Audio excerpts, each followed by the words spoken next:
안녕하세요. 영화 콘텐츠 제작 크루 온더플로어가 진행하는 팟캐스트 펀치 드렁크 무비에 오신 것을 환영합니다. 저는 진행을 맡게 된 무키입니다. 반갑습니다. 천국과 지옥을 잇는 다리, 건너려는 자 명심하라. 그 길은 머리카락보다 가늘고 칼날보다 날카롭다. 영화의 시작을 알리는 이 문장은 마치 관객들을 향한 서늘한 초대장 같기도 한데요. 초대를 따라 도착한 곳은 끝이 보이지 않는 사막 한가운데. 심장을 울리는 테크노 비트와 자욱한 모래바람이 함께하는 레이브 파티는 군인들에 의해 급하게 중단됩니다. 대피 명령을 무시하고 더 깊은 사막으로 향하는 주인공들의 여정은 단순한 탈주가 아닙니다. 비트를 해체하며 환각과도 같은 사운드로 향하는 과정은 결국 서슬퍼런 심판대 위를 걷는 아슬한 시간이 되죠. 관객의 영혼마저 칼날 위에 세워둔 영화 시라트. 그 위태로운 길을 지금부터 함께 토파보겠습니다.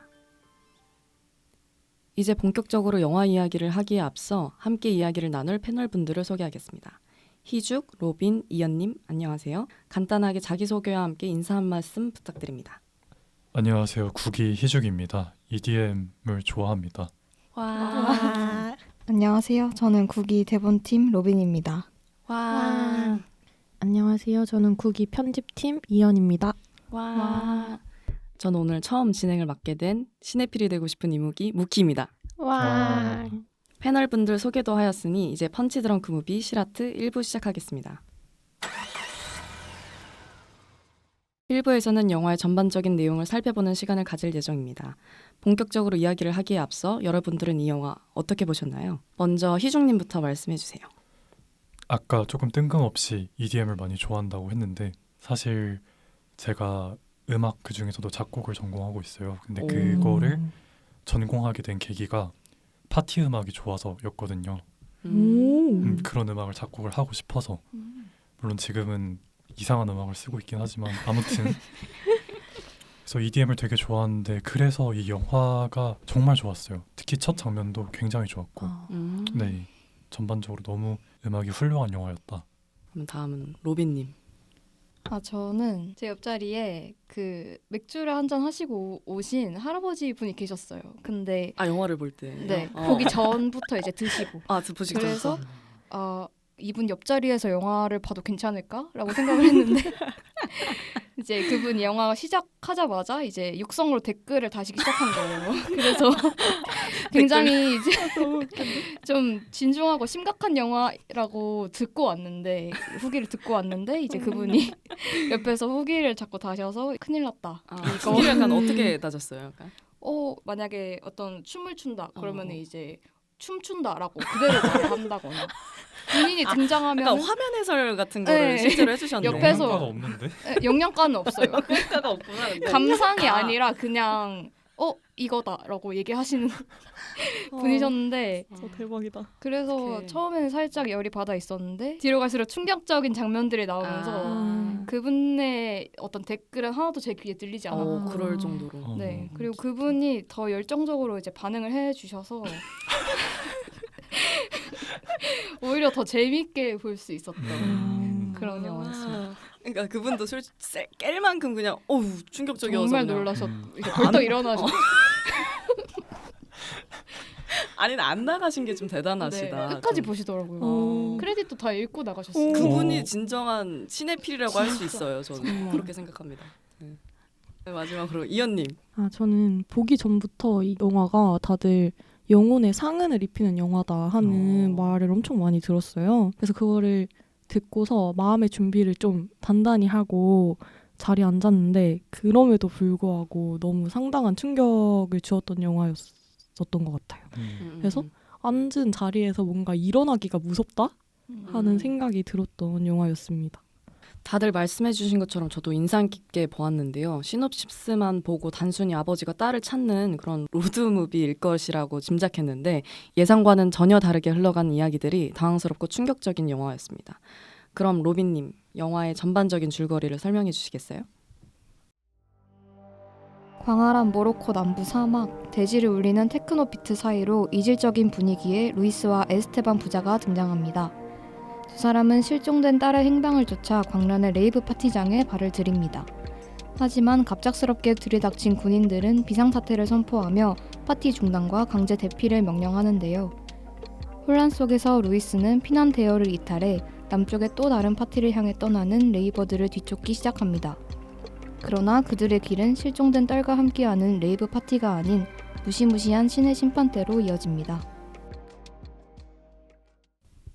영화의 시작부터 17분간 이어지는 레이브 파티 시퀀스는 특히 압도적이었습니다. 이 영화는 전체 러닝타임의 절반이 넘는 약 62분 동안 쉴 새 없이 테크노 비트와 오컬트를 연상시키는 신비로운 사운드 트랙을 쏟아붓는데요. 음악을 단순히 배경으로 사용한 것이 아니라 청각을 시각화하는 데 공을 들인 작품이라고 생각이 듭니다. 영화의 리듬 속에서 패널분들의 귀와 눈을 동시에 사로잡았던 인상적인 연출은 무엇이었나요? 로빈님부터 얘기해 주시겠어요? 저는 처음부터 굉장히 특이한 영화다라고 생각했던 게 스피커를 쌓는 모습을 먼저 보여주잖아요. 그래서 이 스피커라는 거를 왜 이렇게까지 길게 보여줄까라고 생각을 했고 그리고 이제 스피커를 자꾸 화면에 꽉 차게 잡는 연출을 하기도 하는데 이런 스피커는 보통 소리를 밖으로 내보내는 기계잖아요. 근데 이 스피커를 꽉 차게 잡아서 점점 확대하는 화면을 보여주니까 스피커가 우리를 이제 안으로 들여보내는 느낌이 들더라고요. 그래서 되게 좀 어떻게 보면 스피커에 잡아먹히는 느낌? 그 시라트 포스터를 보면은 이렇게 스피커 두 개가 크게 서 있고 그 사이를 이제 루이스가 지나가는 그 포스터가 있잖아요. 그래서 그게 생각이 나면서 굉장히 무섭다. 스피커의 이미지가 되게 무섭게 다가왔던 영화였어요. 맞아요. 저도 스피커 처음에 보고 왜 갑자기 뭐 사막 한가운데서 스피커인지도 모르고 무슨 박스 쌓는 건 줄 알았는데 약간 그런 부분에서 좀 어떤 영화일까 이런 생각을 많이 했던 것 같습니다. 저는 그 사막을 가로지르는 길이나 철로나 이런 선의 이미지를 계속해서 보여주잖아요. 영화에서 그런 장면들이 계속 떠오르는데 뭔가 도로에 끄어져 있는 선들이 이어져 있을 때는 진동이 계속 울리고 끊어져 있을 때는 분절된 리듬 사운드를 사용했더라고요.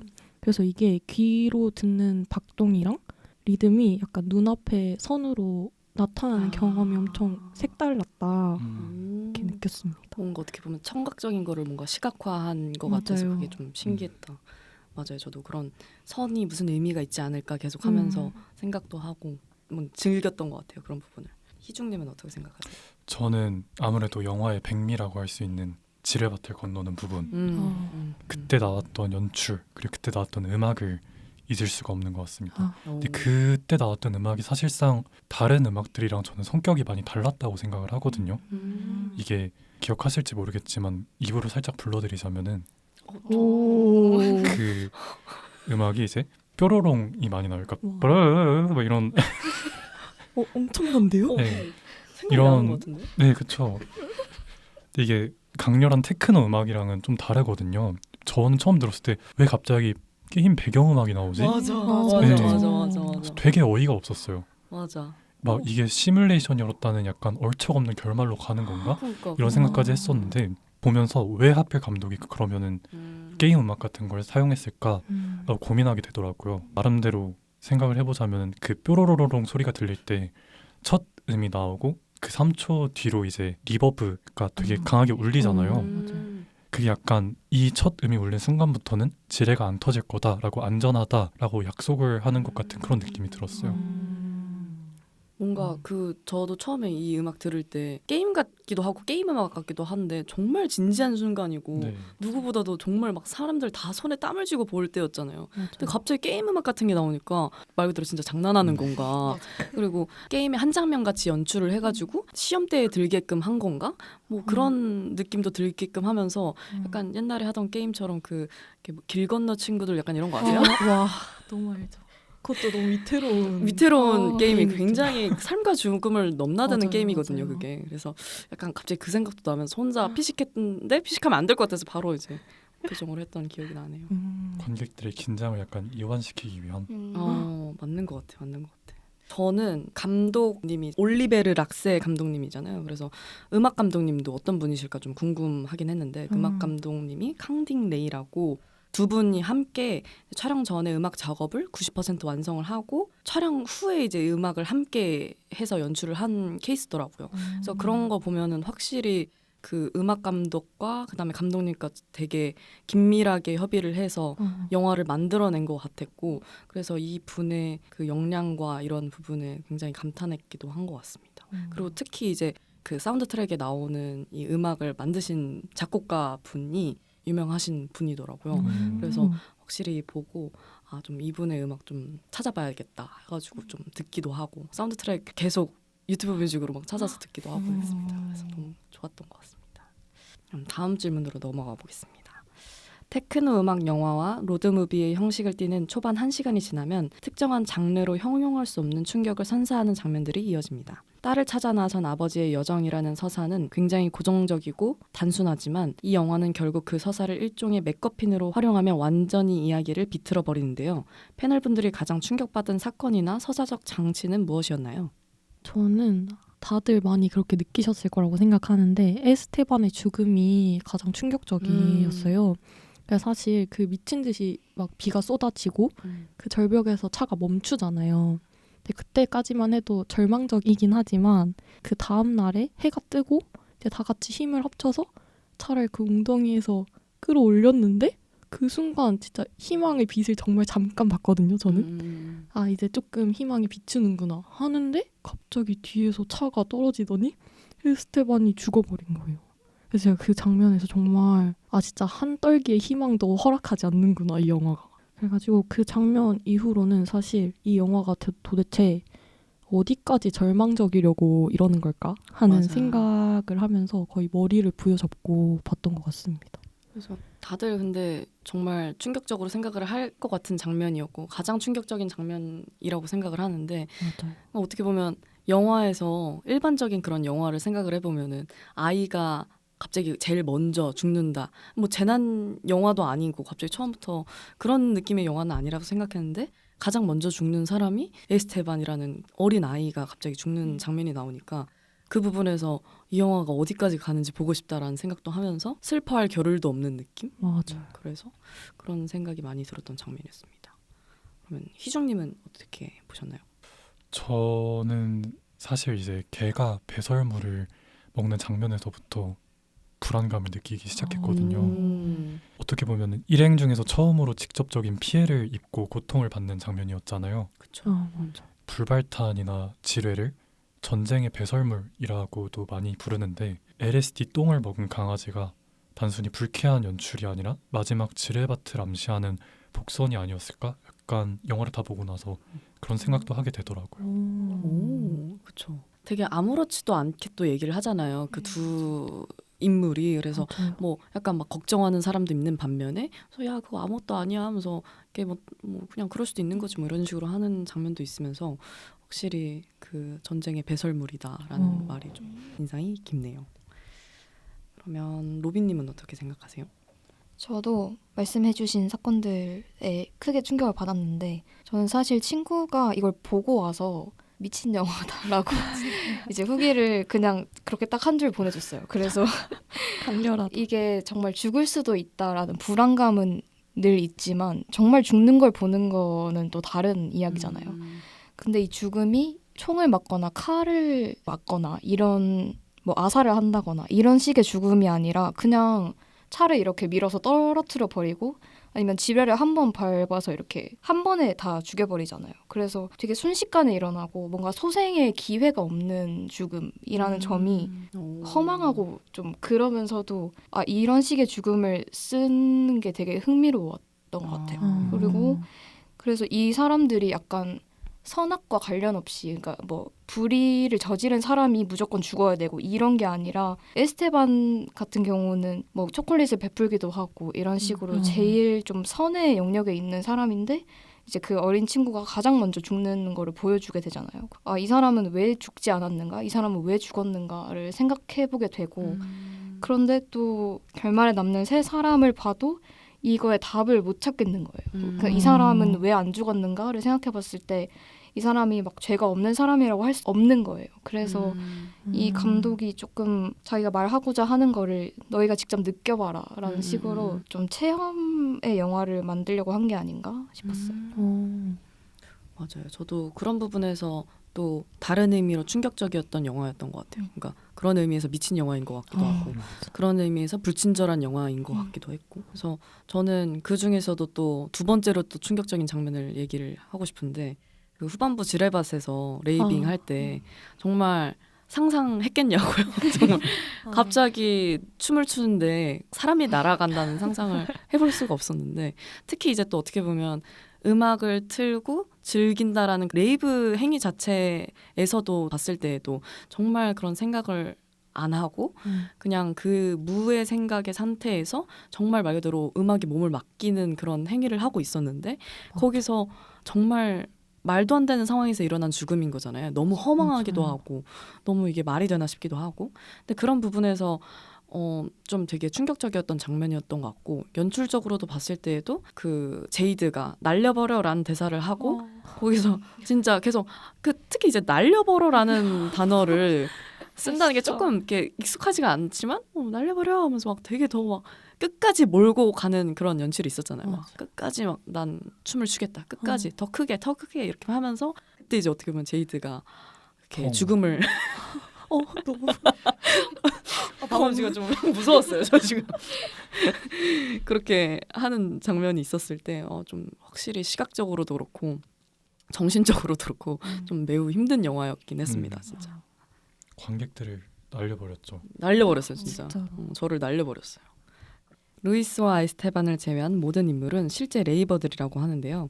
전문 배우의 정제된 연기와 비전문 배우들의 날 것 그대로의 모습이 섞이면서 묘한 긴장감을 줍니다. 온도차가 확실한 두 그룹이 섞일 때 느껴졌던 이질감이나 혹은 덕분에 더 극대화되었던 실체감이 있었을까요? 이현님부터 말씀해주세요.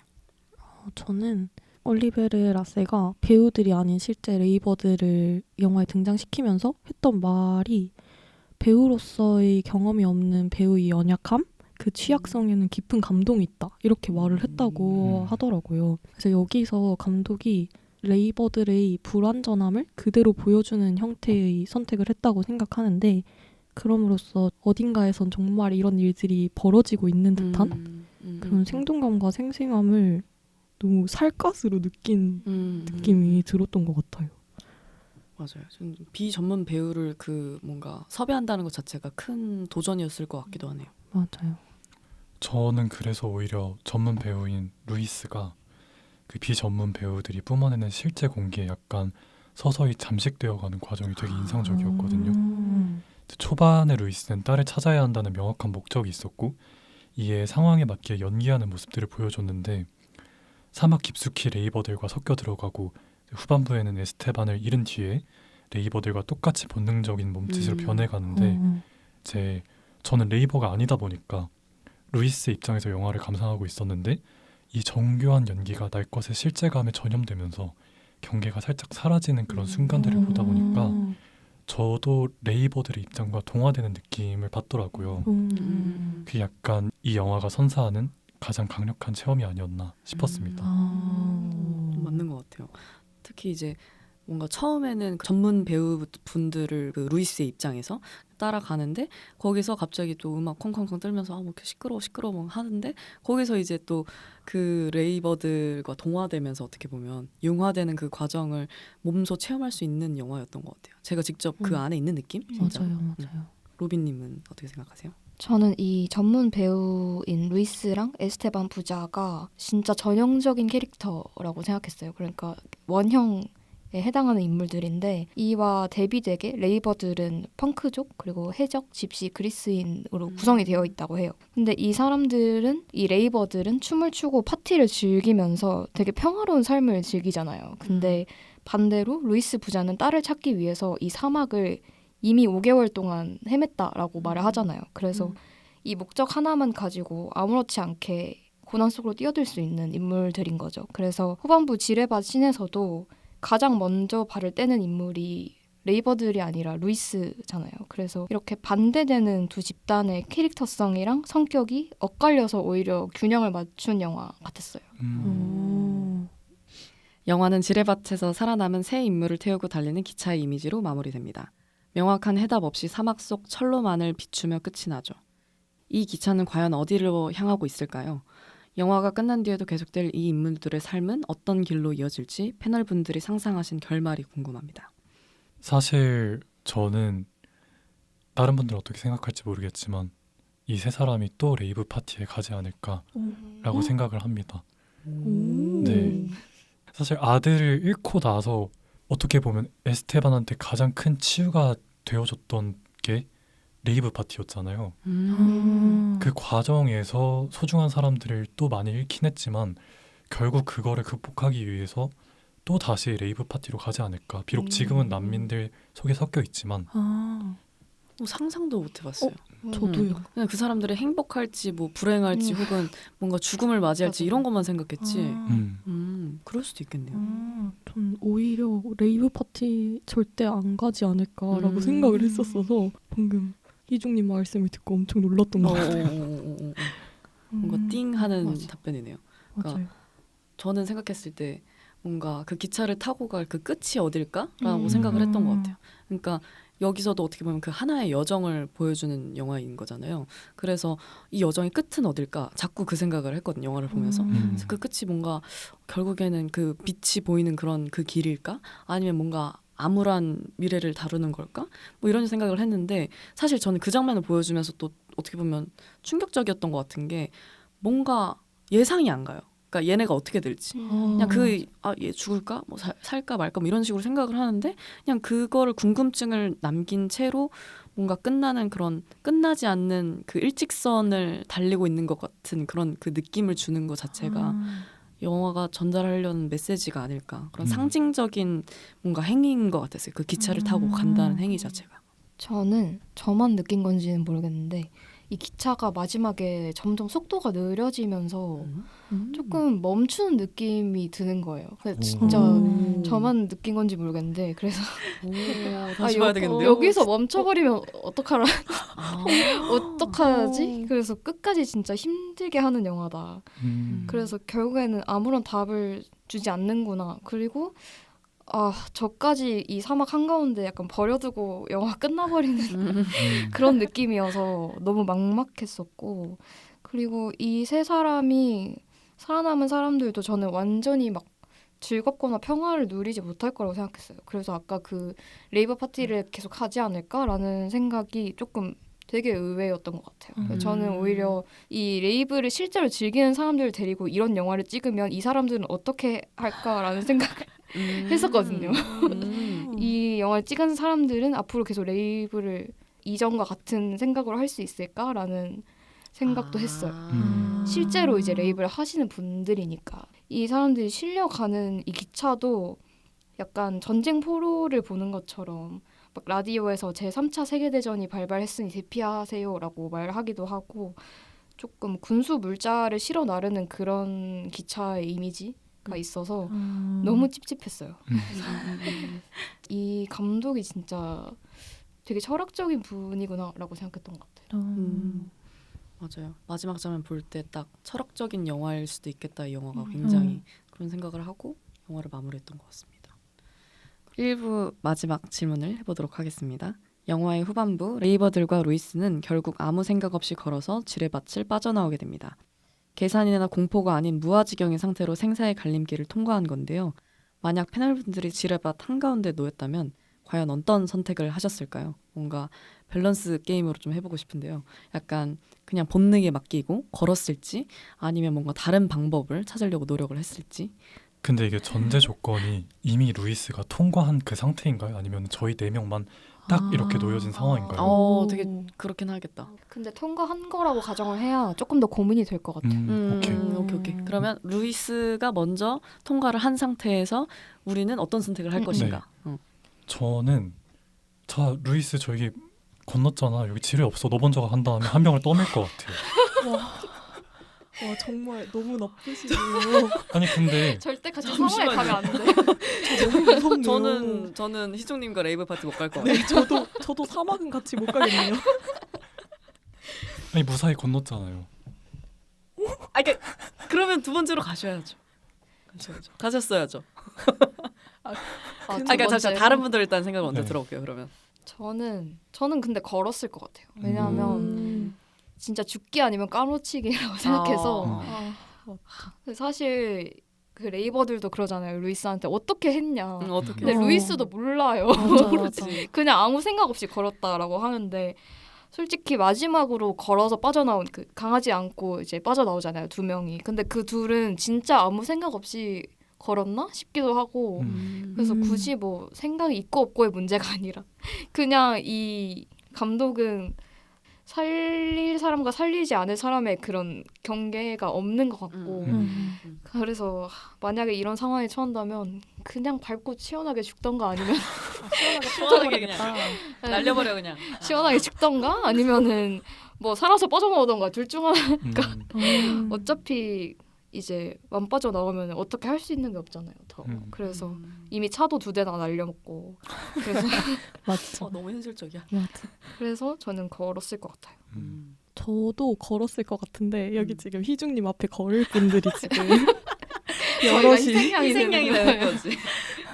여럿이 있는데 저는 걷지 않으면 안 된다고 생각하기 때문에 오. 왜냐면 거기에 계속 서 있는다고 저희 생존 확률이 높아질 것 같지 않다는 생각이 들었어요. 근데 그래도 뭔가 이렇게 멀리서 누가 구조대가 오고 있는 상황일 수도 있고. 근데 그 정도의 희망을 보지 않았던 것 같아요. 이미 네. 절망적이어서. 그리고 절망적이었어. 약간 저는 빨리 마주해야 된다는 생각이 너무 강해가지고 절망이 왔다면 온몸으로 받아들이고 일단 나아가겠다.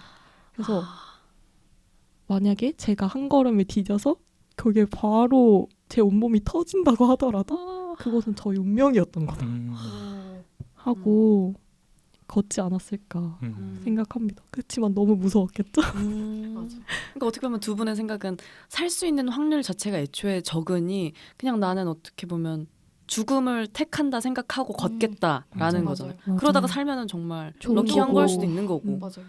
그런 느낌. 그러면 다시 어떻게 생각하시나요? 이 두 희생양을 막 이게 지뢰를 매설할 때 보통 한 곳에 몰아붙지 않고 여러 곳에 이렇게 잠시만. 그럼 이제 이제 알려주는데요. 두 분이 먼저 가셔가지고 한 분이 터지셨다. 그럼 저는 그 길로 가면 살아요. 저는. 뭐야? 그래서 여러분들의 목까지 제가 열심히 살겠습니다. 그러면 한 3인분의 삶을 사셔야 하는데 진짜 열심히 다 살아야 죽는 되겠다. 거예요? 나머지는? 진짜. 잠시만, 저 살게요. 저는 약간 생각을 해봤어요. 그러니까 뭐 약간 그런 희생양 방법 뭐 이런 것도 있었겠지만 좀 인간적으로 생각을 해봤을 때, 좀 이렇게 생각을 해봤을 때 저는 약간 좀 방법이 있지 않을까. 그러니까 구조대에서 기다리는 거 말고 오히려 아니면 아예 막 돌을 던져본다거나 아니면 그러니까 차가 뭐 이렇게 해봤잖아요. 뭐 그래서 사실 거기에서 한 걸음을 뗄 수도 없는 상황이긴 했다만 뭐 어떻게든 해가지고 옆에 있는 뭐 창 같은 거 뭐 있으면 그걸 던져가지고 뭔가 테스트를 해본다거나 할 수 있는 방법을 뭔가 총동원해보고 그 다음에 안 될 것 같을 때는 저도 세 번째 희생자가 되겠죠. 저도 세 번째 그 3인분 몫을 할 그 희주님을 생각하면서 열심히 봉사하면서 사죄하겠습니다. 진짜 원더풀 논란 날 것 같아요. 진짜. 근데 어떡해. 저희를 다 희생양으로 삼았는데 걷다가 터지면 그러니까 그러면 이제 누가 4인분의 삶을 살지? 루이스가 이미 있으니까. 그 사람은 딱히 잘못 저지른 것도 없는데. 그 사람은 그냥 건넜을 뿐인데. 건넜을 뿐인데. 이렇게 1부에서는 시라트의 연출, 사운드 등 영화 내적인 요소들을 살펴보았습니다. 이어지는 2부에서는 영화의 외부적인 요소들에 보다 깊게 얘기해보려고 합니다. 1부에서 미처 다루지 못한 흥미로운 내용들이 담겨 있으니 끝까지 함께해 주시면 감사하겠습니다. 2부를 시작하기에 앞서 영화 후반부 에스테반을 잃은 일행이 사막에서 다시 한번 레이브 파티를 시작할 때 나오는 음악이죠. 음악 감독 캉딩 레이의 카타르시스 듣고 오겠습니다.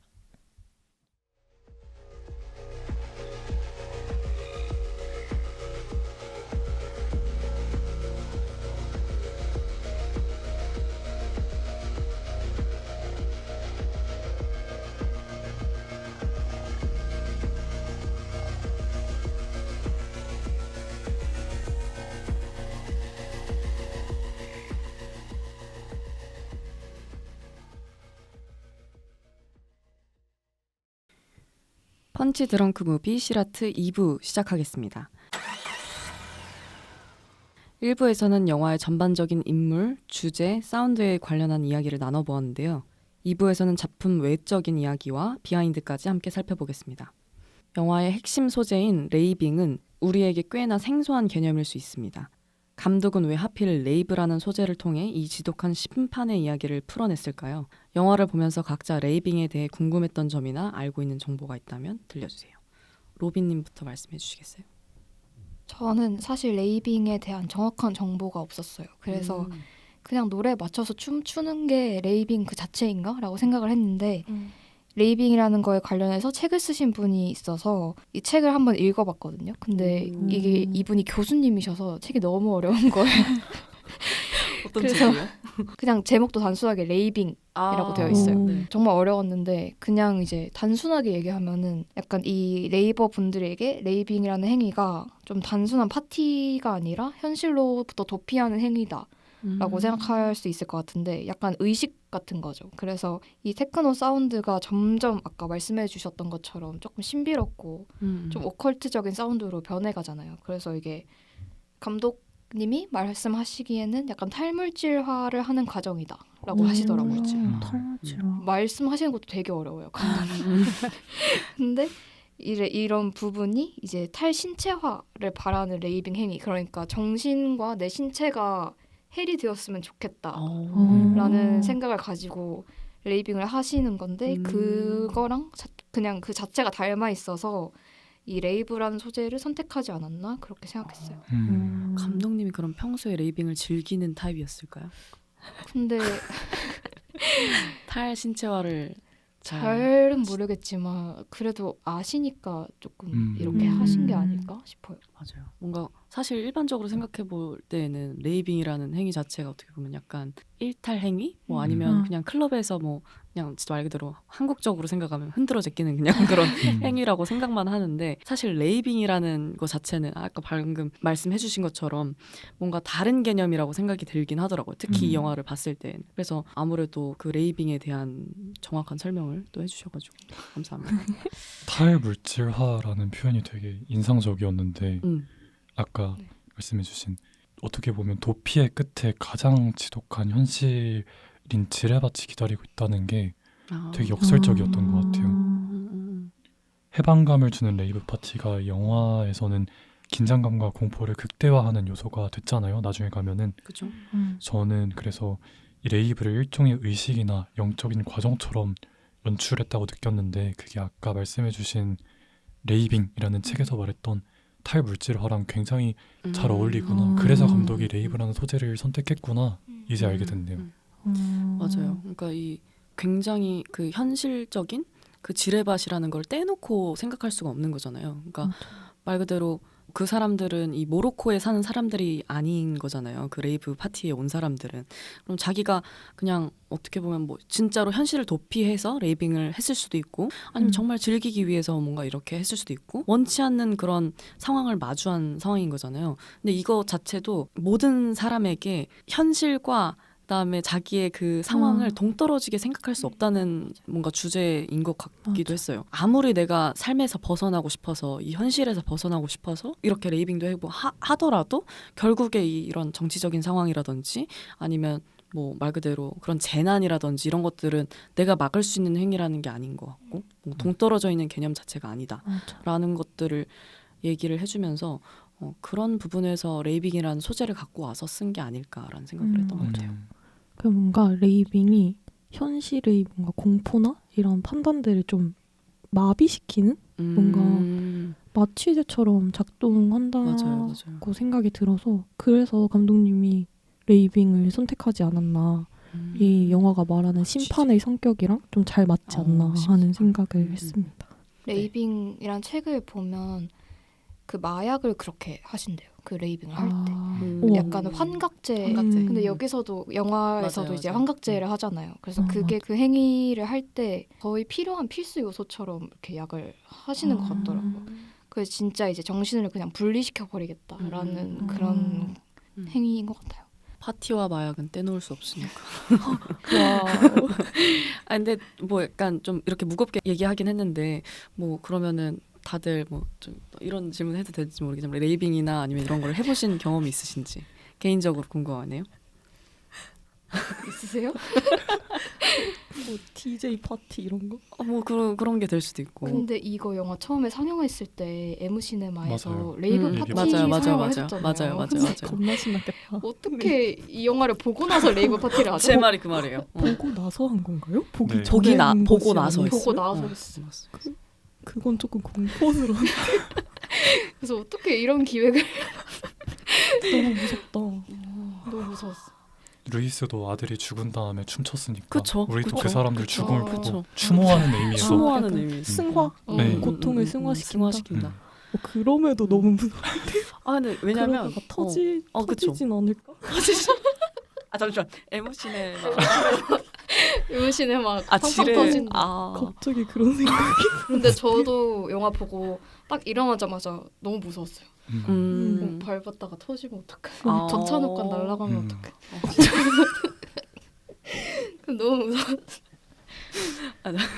그러니까 제가 그 이상한 사람 중에 한 명이었던 것 같은데 보고 나서 전 평소에 이제 약간 좀 클럽이나 이런 걸 좀 좋아하긴 하거든요.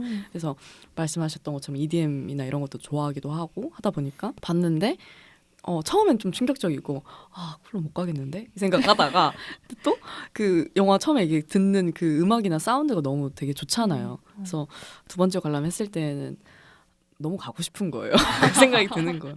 그래서 이게 참 인간이란 그럴 수밖에 없다 하고 그때 이제 말씀하셨던 것처럼 그렇게 고통과 슬픔을 레이빙으로 승화시키고 그다음에 그런 여러 가지 생각들을 없애버릴 수 있는 거긴 하거든요. 그래서 정말 뭐 보통 이제 술 마시고 뭐 이렇게 하니까 이제 약간 되게 그런 안 좋은 생각들도 없어지고 이렇게 하면서 그런 부분에서 좀 레이빙에 대해서 생각을 해보게 되는 또 영화였습니다. 영화는 시공간 배경을 대부분 흐릿하게 처리하지만 남쪽 모리타니 근처라는 명확한 공간적 지표를 제시하기도 합니다. 이 지역은 수십 년간 이어져 온 서사하라 분쟁의 중심지인데요. 감독은 종교적 은유가 가득한 영화에 서사하라 분쟁이라는 역사적 사건과 지정학적 위치를 차용합니다. 이런 현실의 정치가 영화가 말하고자 하는 주제와 만났을 때 어떤 효과를 만들었다고 할 수 있을까요? 저도 이 영화를 다 본 이후에 찾아보고 알게 됐는데 서사하라 분쟁 지역이 오랫동안 영유권 다툼이 있었다고 하더라고요. 그리고 지금도 그게 완전히 해결되지 않은 상태로 남아있다고들 하는데 사실 사막이라는 공간 자체가 너무 그 분쟁의 맥락을 모르더라도 충분히 불안하고 엄청나게 낯선 공간이잖아요. 근데 그 이면에 실제로 지속 중인 갈등 상황이 있었다는 걸 알게 되는 순간 뭔가 알게 모르게 타인의 고통에 대해 좀 무지했다라는 데에 대한 좀 죄책감이 들더라고요. 그래서 감독이 영화를 보고 있는 모두에게 우리와 같은 세계를 살고 있는 자들의 고통에 눈뜨게 하고 싶었던 게 아닐까 하는 그런 생각을 보면서 했던 것 같습니다. 그렇게 생각하면은 약간 정확한 배경을 알려주지 않던 영화가 굳이 구체적인 지명을 끌고 온 것이 추상적인 시험들을 가장 위태로운 지상에게 현실로 치환해서 더욱 확실한 이미지로 보여줄 수 있도록 선택한 방법이 아닐까라는 생각이 들기도 하네요.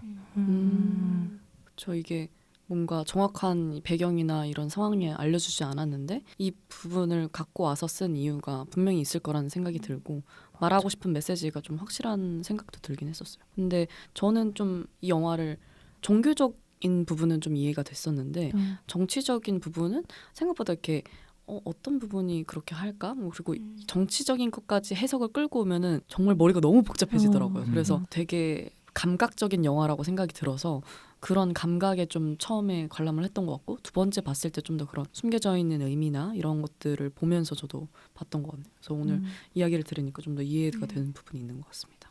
맞아요. 저도 처음에 영화를 봤을 때는 그냥 전쟁이라는 키워드가 제일 먼저 생각이 났고 이런 사실 저희가 서사하라 분쟁이라는 거를 잘 알고 있을 리가 없잖아요. 한국인이기도 하고 근데 이제 찾아보니까 이런 분쟁이 있었구나. 그리고 이 영화가 결국에는 이 감독님께서 되게 종교 이슬람 쪽에 이제 이야기들을 많이 차용해 오셨는데 그래서 이 시라트라는 다리 자체도 되게 신 앞에서 이제 자기를 증명해야 되는 그런 과정이거든요.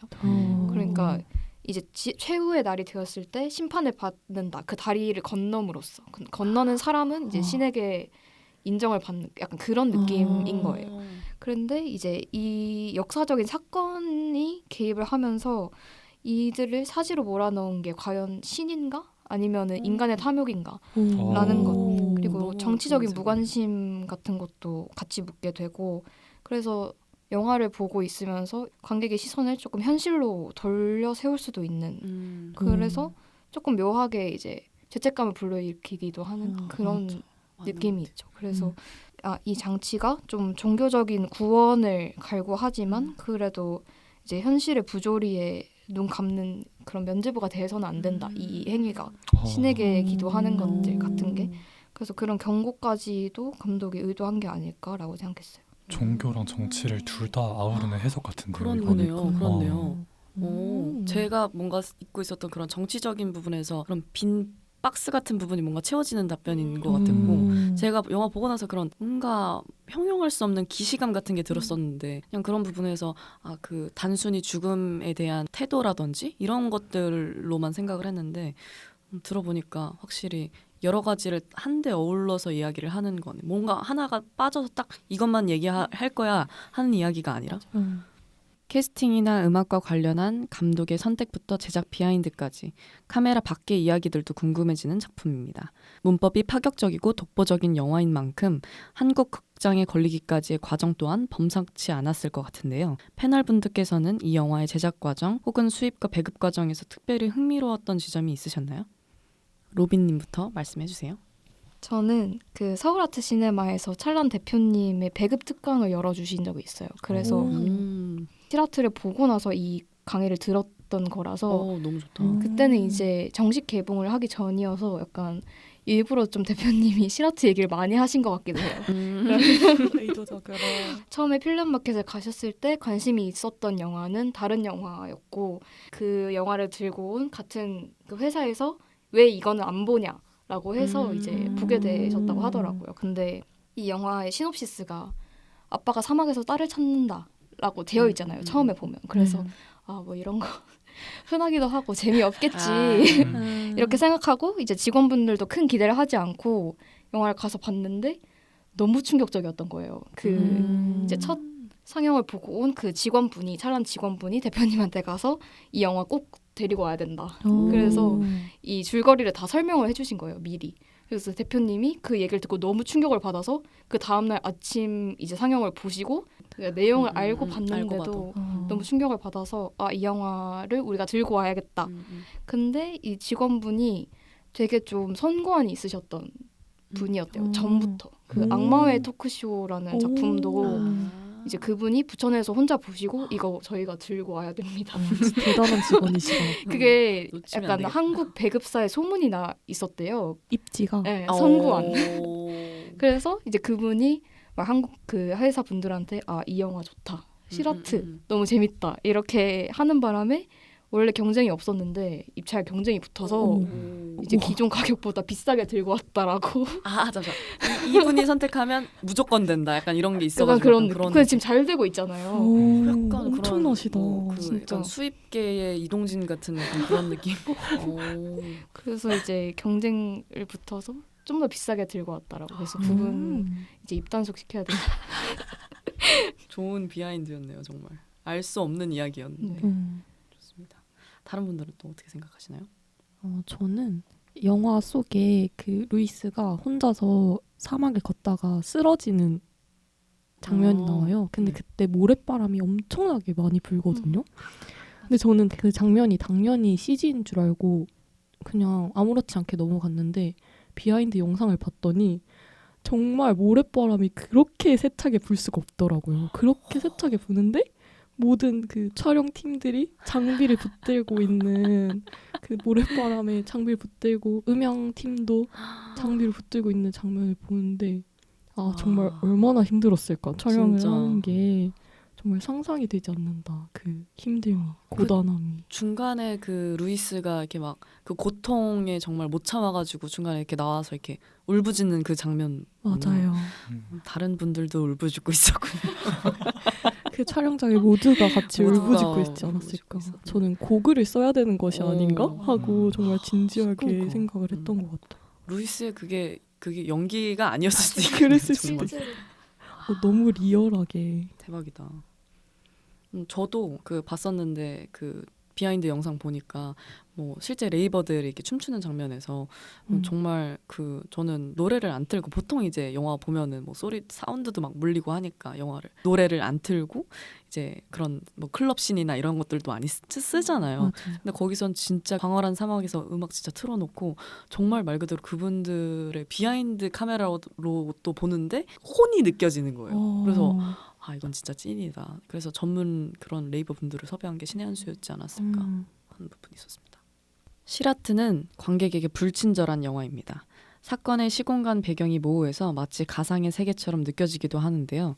그만큼 관객들은 영화를 보는 내내 궁금했던 부분들을 곱씹으며 직접 해답을 생각하게 됩니다. 결국 감독이 하고 싶은 이야기는 무엇이었는가에 방점을 둔 나름의 해석이 다양하게 쏟아져 나온 영화이기도 한데요. 패널분들 각자가 정의한 이 영화의 주제는 무엇이었나요?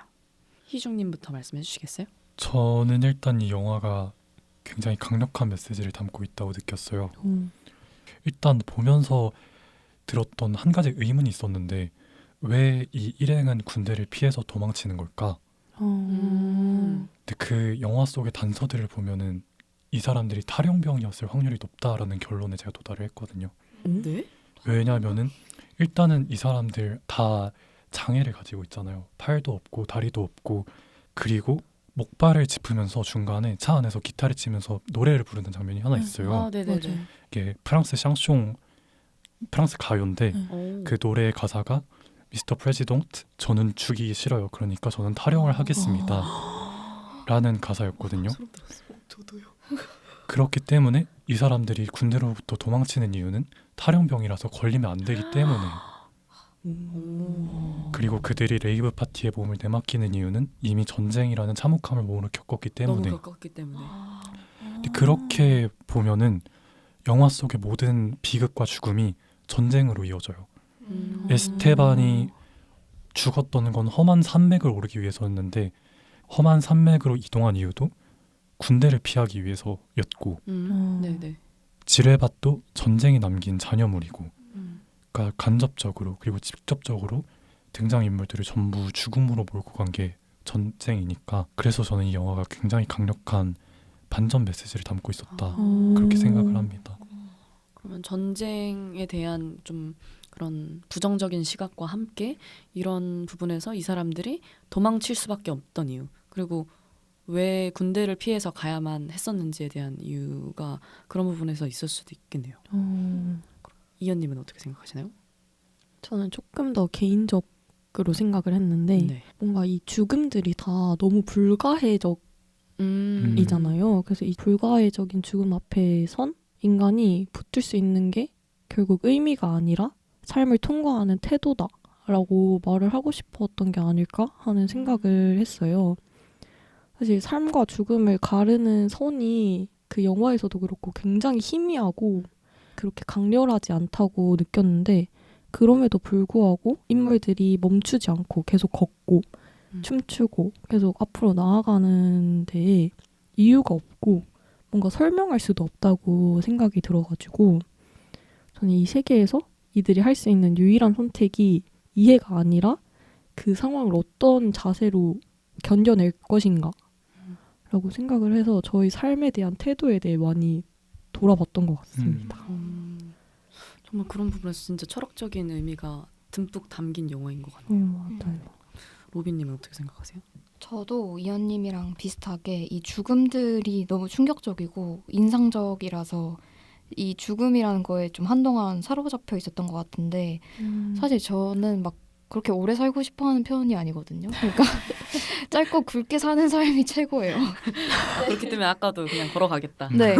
그래서 죽음에 대한 두려움이 딱히 없지 않나라고 생각했는데 근데 아닌 것 같고 이 영화를 보면서 아 생각보다 난 죽음을 무서워했구나라는 걸 알게 됐고 그래서 감독님의 인터뷰를 보니까 이분의 죽음에 대한 철학이 있는데 이 죽음은 삶과 더 강렬하고 명료하게 대화하기 위한 문이다라고 생각한다고 하신 거예요.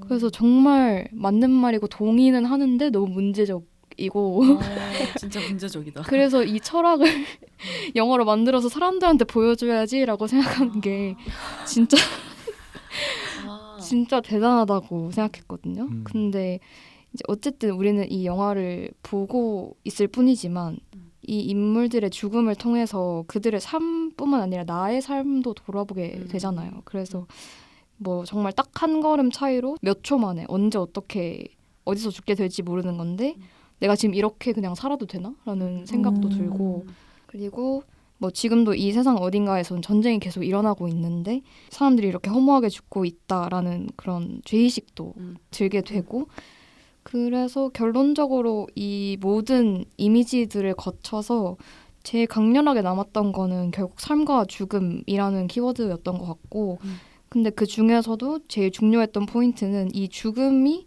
역설적으로 살아야 할 이유의 한 축이 되기도 한다라는 게 확 들어왔던 것 같아요.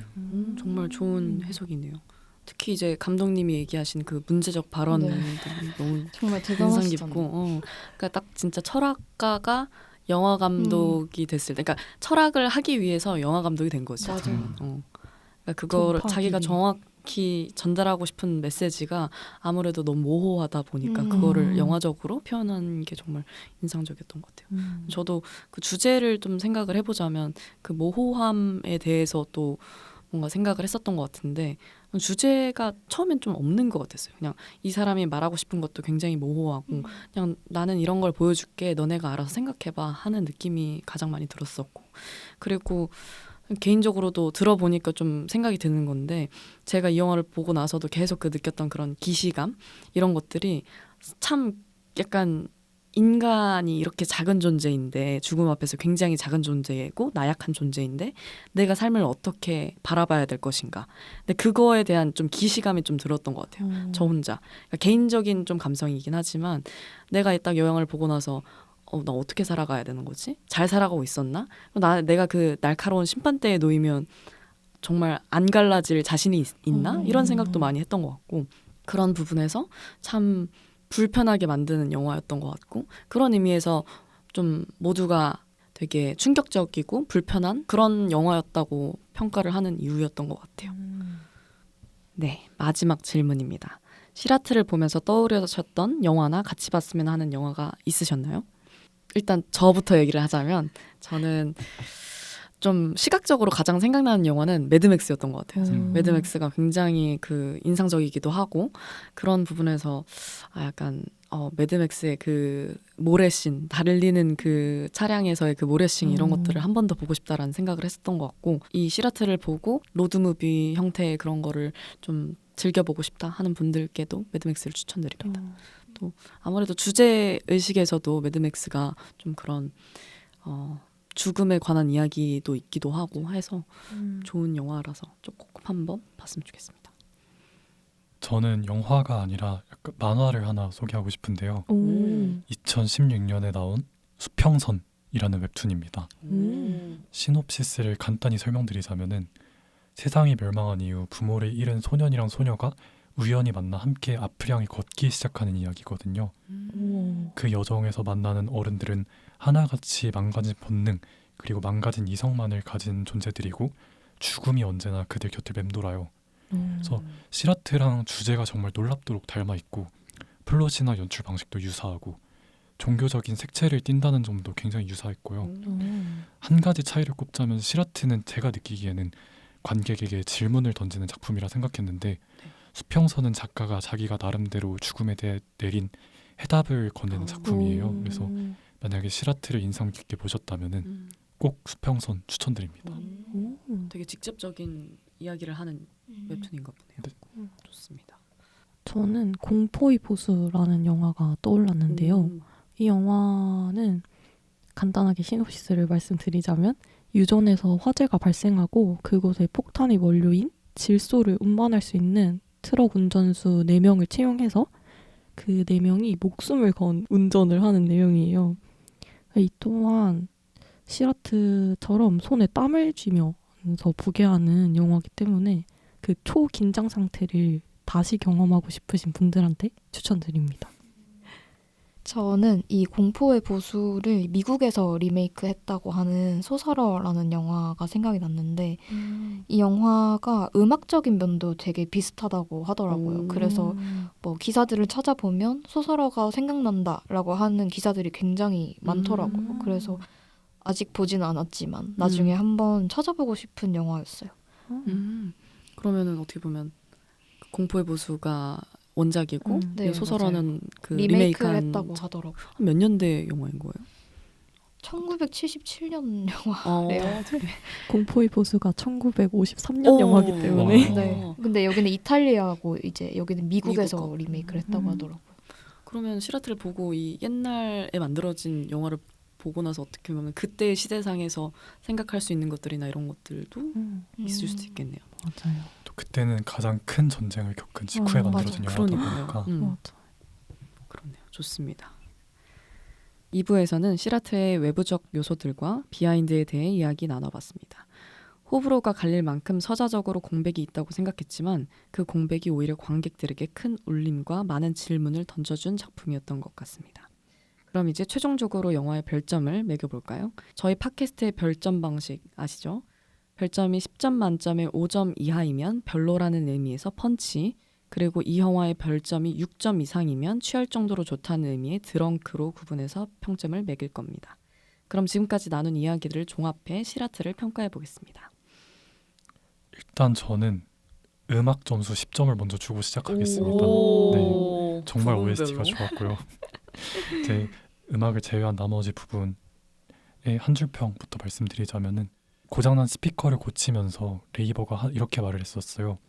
이게 이 스피커가 내는 마지막 소리일지도 몰라요. 그리고 루이스는 그 말을 듣고 내 귀엔 다 똑같은 소음일 뿐이야 라고 대답을 했거든요. 제 한 줄 평은 전쟁이 끝나지 않는 이유, 단말마의 절규도 그들의 귀에는 다 똑같은 소음일 뿐이니까. 그래서 7점 드리겠습니다. 오, 우와. 드렁크군요. 다음은 로빈님. 저는 8점 드렁크인데요. 오, 일단 저를 너무 고통스럽게 했어요. 감정적으로. 그 영화를 보고 진짜 몸이 아팠어요. 다 너무 힘들었어요. 그리고 그분 때문에 혹시 힘드신 거? 그럴 수도 있어요. 스트레스를 이제 2배로 받은 거죠.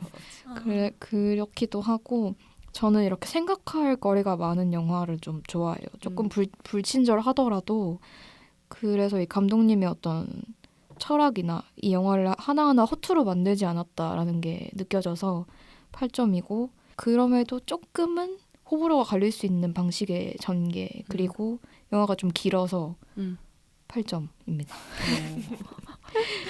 한 줄 평은 살아있음에 고통받는 사람들 그 허물을 삼키는 묵시록입니다. 묵시록이라는 게 약간 그 세계의 종말, 뭐 심판, 새로운 천지의 도래 이런 거에 대해서 기록해 놓은 그런 책이라고 하더라고요. 그래서 또 종교적인 면이 굉장히 많은 영화니까 그런 면을 차용해서 한 줄 평을 써보고 싶었습니다. 저도 8점으로 드렁크이고요. 일단 처음에 봤을 때는 그렇게 막 엄청나게 와닿는 영화는 아니었어요. 물론 충격적이긴 했지만 근데 두 번째 보는데 너무 많은 생각들을 떠올리게 하고 저는 저희 삶을 돌아보게 하는 영화에 높은 점수를 주는 편인데 시라트가 저희 삶을 많이 돌아볼 수 있도록 만들었기 때문에 8점 드리고 저희 한 줄 평은 박동아래 추락하는 몸들과 함께 춤을입니다. 오, 좋습니다. 그러면 제가 이제 평가를 해보겠는데요. 저는 제일 높은 점수인 것 같은데 9점 드렁크입니다. 일단 저는 그렇게 감각적인 영화를 되게 좋아해요. 그러니까 그 살에 와닿는 영화를 되게 좋아하는데 이 영화가 정말 4D로 보지 않았지만 4D같이 느껴지는 그 음악과 그다음에 그 연출, 그다음에 화면 여러 가지 모든 게 다 어우러져서 정말 제 취향이었던 영화였던 것 같고 특히 무엇보다 제가 이제 그런 레이브나 이런 문화에도 관심이 많고 하다 보니까 그 부분에서 좀 처음엔 집중하게 되고 사실 그렇게 보게 됐는데 한편으로 생각을 해보면은 이게 그런 정치적 무관심이나 아니면 사회에 여러 가지 있는 그런 문제들을 이 영화 하나로 얘기를 해주고 있는 것 같았어요. 그래서 그런 부분에서 삶의 태도라든지 우리가 어떻게 삶을 바라봐야 되는 건지 이런 부분을 얘기를 해주는 것 같아서 되게 좋은 영화라고 생각을 했습니다. 그래서 저는 한 줄 평은 누구에게도 예외를 허락하지 않는 날카로운 삶의 다리 이렇게 정리하겠습니다. 지금까지 시라트에 대한 다양한 이야기 나눠보았습니다.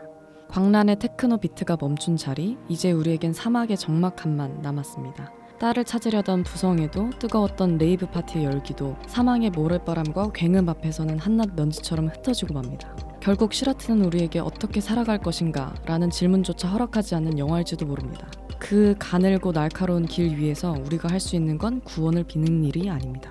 그저 다음 발걸음이 무사하기만을 바라는 지독한 무력함을 견디는 것뿐이죠. 영화의 끝에서 마주한 그 막막한 기찻길처럼 우리의 삶 역시 명확한 구원 없이 그저 어디론가 실려가고 있는 것은 아니지 곱씹으며 오늘 방송을 마무리하겠습니다.